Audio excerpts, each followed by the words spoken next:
Well, for more on the impact of these conflicts and how the United States is handling them, we're joined by the former Secretary of Defense, Bill Cohen. He's now chairman of the Cohen Group, and he recently returned from the region. Always great to have you on the show. Where do we start? I'm going to start first with Yemen because of that report in the New York Times that the United States is now helping to broker the departure of President Saleh and hand over control to a provisional government. This man, an ally against al-Qaeda for years, and president that the United States has not openly criticized for firing on demonstrators. Is this the right policy?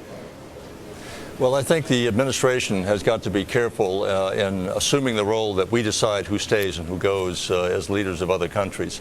That may be the case as far as lower-level individuals within any administration. But I think when the President of the United States takes a position that Qaddafi, by way of example, must go, or Saleh must go, then it becomes the policy of the United States to achieve that end. So I think we have to be very careful and somewhat restrained in how the President speaks about the region. With respect to Libya, I think the longer this goes on without resolution, the less stable the region is going to be, the less stable oil prices will be.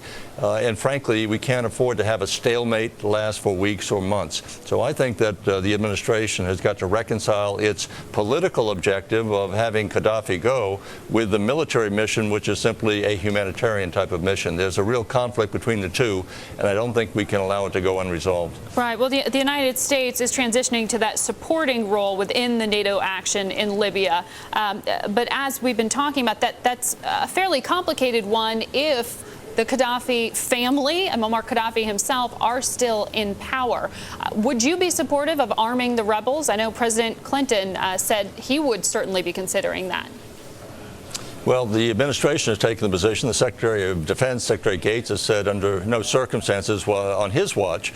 But there are others who could arm the rebels. We have the French and the British who have been out front on this issue. The Italians have now recognized the rebels or the resistors as being legitimate government. So there are others who can provide the weapons. I think what we still have the power and should be doing is cutting off the supply lines of Qaddafi, going after his line of communications, cutting off any resupply effort that he would make to his troops that are moving east to take on the rebels. I think sending that message and going at them very vigorously for a short term would help, I think, turn the tide, and then also with other support coming from the European friends, NATO members, that may be sufficient to send the signal to Qaddafi's forces that time is not on their side. Right now, the longer this goes on, time is not on the U.S. or the UN side. What do you mean by cut supply lines? They're already sanctions there. There's already a no-fly zone. Are you talking about more action on the ground?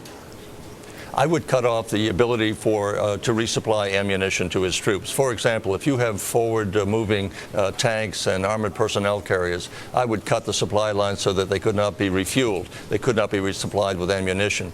I would cut off their ability. In other words, you're cutting off their oxygen as a fighting unit. That's what I would do, and I would intensify that, and I would go after the port areas to make sure that no supplies were coming in to be able to resupply his military. And I would do that very vigorously, if at all possible. And you do that by bombing? You can do that certainly by bombing. That would be an ability to do that. Once you move in on the ground, this is one of the problems we've had now, saying that we're not going to be on the ground and under no circumstances, is that Qaddafi can put his troops in civilian cars. Right. They could be Humvees, they could be armed with 50 caliber machine guns.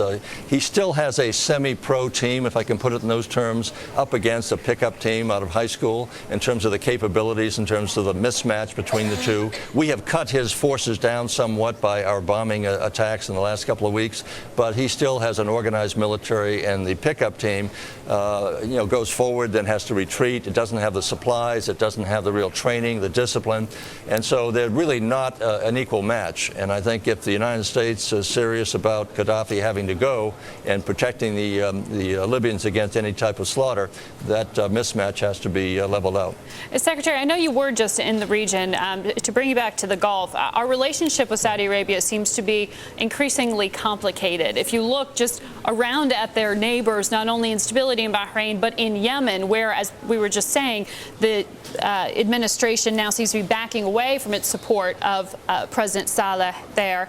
How do we play this out in terms of the United States no longer supporting an ally in the same way that perhaps in Egypt, President Mubarak and the United States then turning against Mubarak was viewed as abandoning an ally in the time of need? How do you walk that diplomatic line?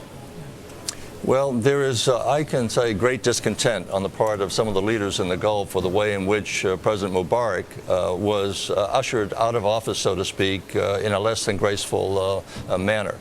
They felt, the leaders that I talked to, that the United States could not control what was going on the ground, obviously, but to have taken a 30-year friend of the United States, ally as such, and then to simply push him out of office in a less than graceful way, or at least on an evolutionary basis, sent the signal to them that our relationships and alliances aren't nearly as strong as they once were. So that's an issue that's been raised. With respect to Saudi Arabia, stability in the Saudi kingdom is crucial to world stability right now as far as the supply of energy. And so we are going to be supporting the Saudis, even though we may have differences. They may have differences with us. Yes. But their survival and stability is key to economic stability throughout the world. Secretary, it's always great speaking with you. Thank you so much.